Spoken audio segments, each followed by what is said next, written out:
समव श्रुति निवासः केवल श्रीनिवासः। समव श्रुति निवासः, समव शरण में आपका निवास है। कहां पे निवास है? समव शरण में निवास है आपका। केवल श्रीनिवासः, केवल ज्ञान रूपी लक्ष्मी आप में निवास करती है। कौन करती है? केवल ज्ञान रूपी लक्ष्मी आप में निवास करती है। कौन निवास करता है? आप लक्ष्मी के पति हैं। कौन के पति हैं? लक्ष्मी। केवल श्रीनिवासः, केवल ज्ञान रूपी लक्ष्मी। श्री माने क्या होता है? लक्ष्मी, विभूति। एक दिन चर्चा चली थी श्री, श्री शब्द किसके लिए लगना चाहिए? लगता किसके लिए है जो महत्वपूर्ण नहीं है, हम लगाते किसके लिए हैं वो महत्वपूर्ण नहीं है, लगना किसके लिए चाहिए और ज्ञानी लगाते किसको है। श्री, श्री शब्द होता है श्रेष्ठता का सूचक, और श्री उन्हीं के लिए लगता है जो श्रेष्ठ है, सर्वोत्कृष्ट है। केवल ही श्रीनिवासा, केवल ज्ञान और केवल दर्शन रूपी लक्ष्मी से जो सुशोभित है वही श्री है। कौन है? केवल ज्ञान और केवल दर्शन रूपी लक्ष्मी से सुशोभित है वो महावीर भगवान,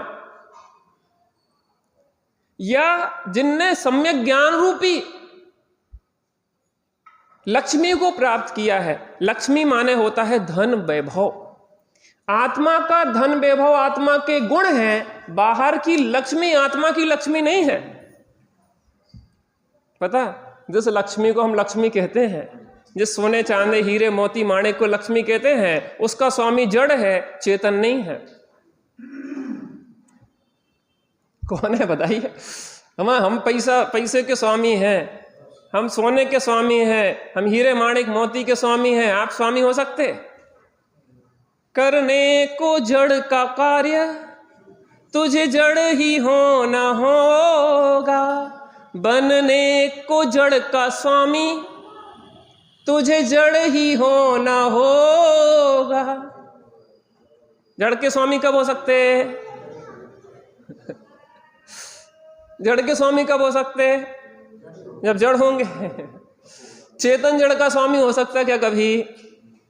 इसका मतलब यह है कि आत्मा की जो विभूतियां हैं, ज्ञान दर्शन आदि विभूति है, उस ज्ञान दर्शन विभूतियों की प्रगटता जिसकी परिणति में होती है, उसके श्री शब्द का प्रयोग होता है। श्रीनिवासः, देखिए इसमें समव श्रुति निवासः केवल श्रीनिवासः, श्री का निवास, लक्ष्मी का निवास, लक्ष्मीपति। लक्ष्मीपति है प्रभु आप।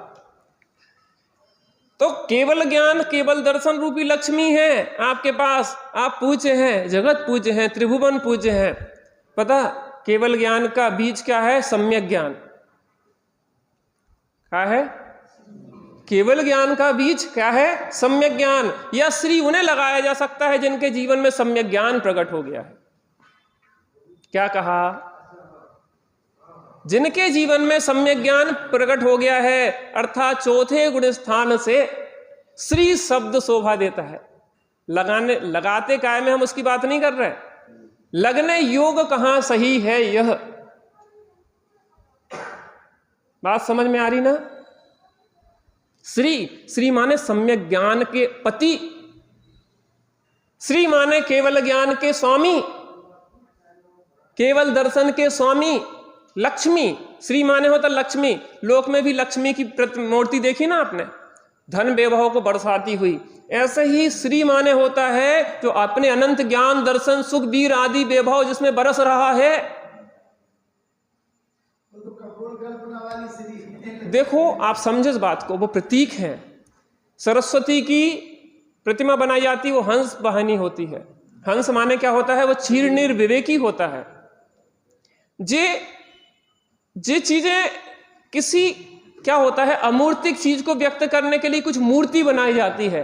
लोगों ने देवी मान लिया है उन्हें और उन्हें स्वरूप में पूजने लगे हैं, लेकिन ये प्रतीक है। सरस्वती माने ज्ञान की मूर्ति है। ज्ञान माने क्या है? सम्यक ज्ञान वो होता है जो क्षीर नीर विवेक करे। हंस क्या करता है? क्षीर और नीर का विवेक करता है। एक एक चीज बोलती है सरस्वती में, वो ज्ञान को प्रकट करने वाली। लक्ष्मी माने होता है वैभव, और आत्मा की लक्ष्मी होती है उसका अनंत ज्ञान दर्शन सुख वीर का वैभव। और वह व्यक्ति के आगे श्री लगता है जिसके अनंत ज्ञान दर्शन वीर का वैभव आंशिक प्रकट हो गया हो या पूर्णता को प्रकट हो गया हो। जिसके पूर्णता प्रकट हो गया वो पूर्ण रूप से पूज्य है, और आंशिक प्रकट हो गया तो आंशिक रूप से वह श्री लगाने का पात्र है। और अगर हमें श्री लगाना है तो हमें कम से कम सम्यक ज्ञान तो प्रकट करना चाहिए। अब लोक में भी श्री लगाते हैं, हमारे पूज्य पिता श्री जो लौकिक व्यवहारिक व्यवस्था में लगाते हैं, वो भी कुछ गुणाधिक हो लोक में तो श्री लगा दिया जाता है। और एक रूढ़ी से लगाते हैं। सेठ जी हैं, सेठ माने माने शब्द बिगड़ा हुआ से नाम है, पता आपको? सेठ को बोलते हैं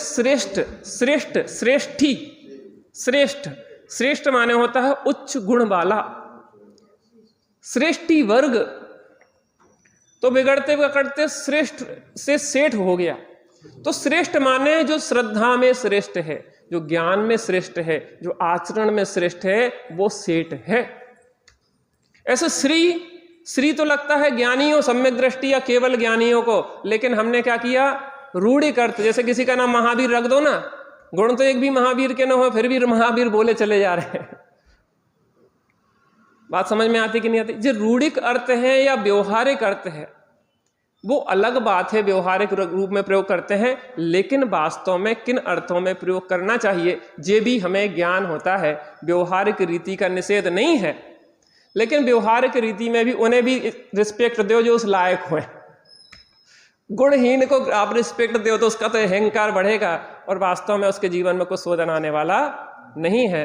तो इस प्रकार यहाँ कह रहे हैं कि जिन्होंने शुद्ध भाव द्वारा मार्ग का काम का जिन्होंने नाश किया है, तीन भवन के जीवों को जो पूज्य हैं, पूर्ण ज्ञान जिनका राज्य है, देवों का समाज जिन्हें नमन करता है, जन्म वृक्ष का बीज जिन्होंने नष्ट किया है, समो क्षण में जिनका निवास है, और केवल श्री अर्थात केवल ज्ञान दर्शन रूपी लक्ष्मी जिनमें वास करती हैं, वे वीर जगत में जयवंत वर्तते हैं। वे वीर जगत में जयवंत वर्तते हैं, वे वीर जगत में जयवंत वर्तते हैं, और जिनके हृदय में ऐसे वीर जयवंत वर्तते हैं वो भी जगत में जयवंत वर्तते हैं। पता स्वानुभव हो पाए ना हो पाए, लेकिन जिन्हें स्वानुभव हुआ है कम से कम उनकी भक्ति तो प्रकट हो जाए। क्या कहा? स्वानुभव प्रकट हो पाए ना हो पाए इस पर्याय में, कम से कम उनके प्रति भक्ति तो आ जाए। उनके प्रति भक्ति रही तो हमारे भगवान ऐसे नहीं है कि तुम्हें भक्त बनाए रखेंगे। हमारे भगवान तो ऐसे हैं तुम्हें भक्त से भगवान बनाएंगे। भक्त पहुंचा भगवान के दरबार में और पुकार लगाने लगा, दासो हम दासो हम दासो हम दासो हम, मैं आपका दास हूं दास हूं दास हूं। तो भगवान ने क्या कहा? भगवान के निकट आए, सो हम, जैसा मैं हूं वैसे तुम हो। हमारे भगवान ऐसे नहीं कि बैठे रहो नीचे बैठे रहो। नीचे बैठे बैठाना जो अहंकार की निशानी है। क्या कहा? अहंकारी व्यक्ति निकट तो रखता है लेकिन नीचे रखता है।